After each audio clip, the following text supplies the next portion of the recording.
opposed to that. We, in 1955, adopted a document which said South Africa belongs to all who live in it. But why wouldn't you arrest that man? That man said, kill the white farmers, kill the white farmers. And then he danced, and he's dancing, and it's kill the white farmers.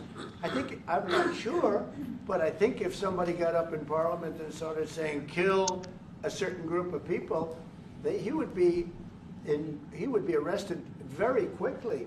That man is going all over South Africa, and that's not a small party. That was a stadium that holds 100,000 people, and I hardly saw an empty seat. That's a lot of people. That's a lot of representation. And those crosses, we have dead white people, dead white farmers, mostly. And you take a look at Australia, they're being inundated, and we're being inundated with people that want to get out. And their farm is valueless, it's valueless, and they just want to get out with their life. And this is a very serious situation. And if we had a real news or real press or media, we don't have that because they won't talk about this because they're all guys like that idiot. But if we had a real press, it would be exposed. And you know the beauty of... By virtue of what we export to you, we are able to create up to 500,000 jobs in the auto industry, in the agricultural industry, and a number of other industries, mining, where we export things to you. And we also know that as South African companies invest here, you are also able to create jobs. So it's a mutually beneficial relationship. So our main real reason for being here is to foster trade and investment so that we are able to grow our economy with your support, and so that we are also able to address all these societal problems, because criminality thrives when people are unemployed, when they have no other hope to eke out a living.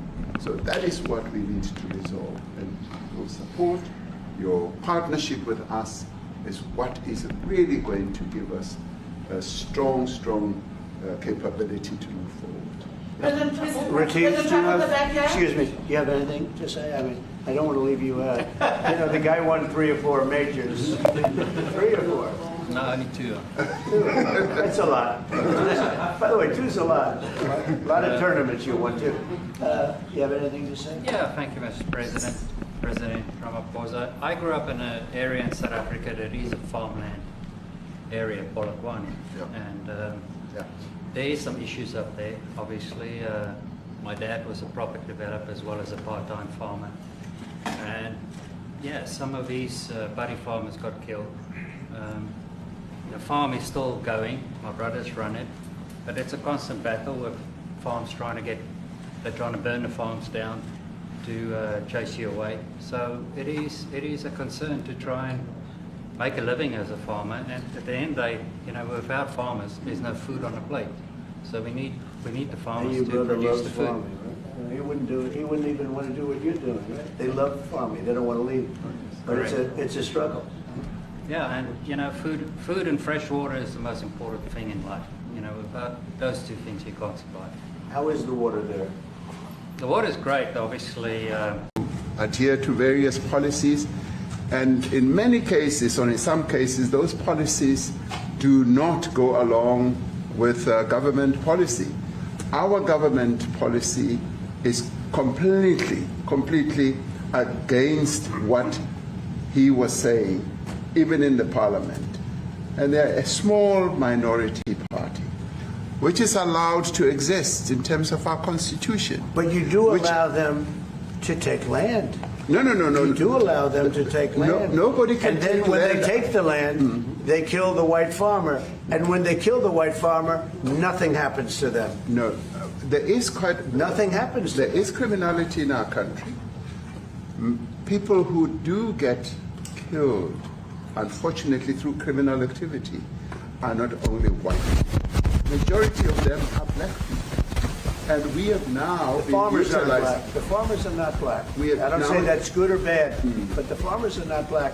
And the people that are being killed in large numbers, and you saw all those grave sites, and those are people that loved ones going, I guess on a Sunday morning, they told me, to pay respect to their loved ones that were killed, their heads chopped off, they died violently, and you know, I mean, we're here to talk about it, and I didn't know we'd get involved here, but I will say this, that if the news wasn't fake, like NBC, which is fake news, totally, one of the worst, ABC, NBC, CBS, horrible, but if they weren't fake news like this jerk that we have here, if we had real reporters, they'd be covering it, but the fake news in this country doesn't talk about that. They don't want to talk about it, but now they have to talk about it. Getting through the doors of the union bodies, because then South Africa's future would be... So you denounced that type of language in the video that you saw? Oh yes, we've always done so.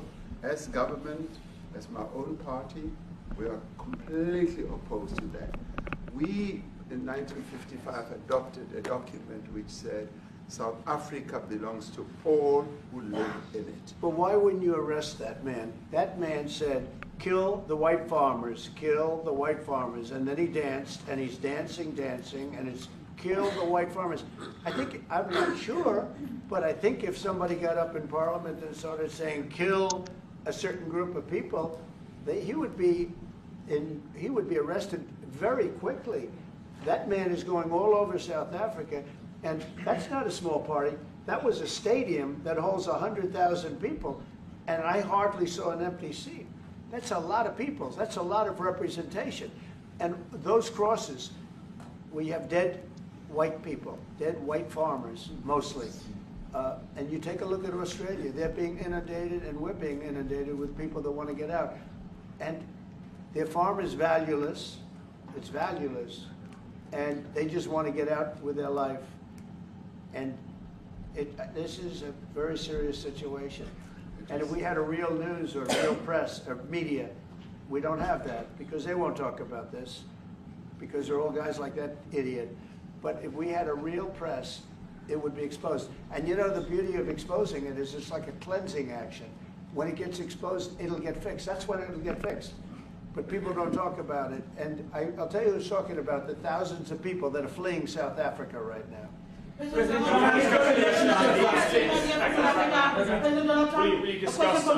discussed USAID and the devastating impact the cuts are having across the African continent.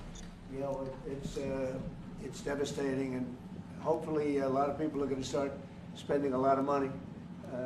And I've talked to other nations. We want them to chip in and spend money too. And we've spent a lot, and it's a tremendous problem going on in many countries. A lot of problems going on. The United States always asks for money. Nobody else helps, as you know. Europe doesn't help. Europe hasn't given anything. All they do is sue our companies. You know, they sue Apple, and they sue all of our companies. Apple had to pay $17 billion on a nonsense lawsuit. Very unfair. But we're going to always be there to help. The Afrikaner is Sherman Rice by South African Broadcasting. If this Afrikaner resettlement issue is resolved, you're going to go into a room after this, you guys are going to talk. If it is resolved, what is the potential for the future-looking relationships between the United States? It's got to be resolved. It should be resolved. I mean, it's a little bit bad when you see a stadium with 100,000 people in it, because that means it's more than just a little movement. It's a pretty big movement in South Africa, so it has to be resolved. It'll be the end of the country if it's not. But is there potential for the relationship moving forward? I hope so. That's why I'm here. November. I mean, I'm not here for my health. I'm here to see what we can do. No, I'd like to see. I have friends. I can tell you, Ernie Els and Retief Goosen, they feel so strongly they wanted to be here on behalf of South Africa, not on behalf of me. And, you know, they said, can we be here for this? Because they love the country. Ernie, do you guys want to say a couple of words? I hate to put you in this. This is tougher than sinking a 3-footer. They have, and they've sank many 3-footers. Thank you, Mr. President.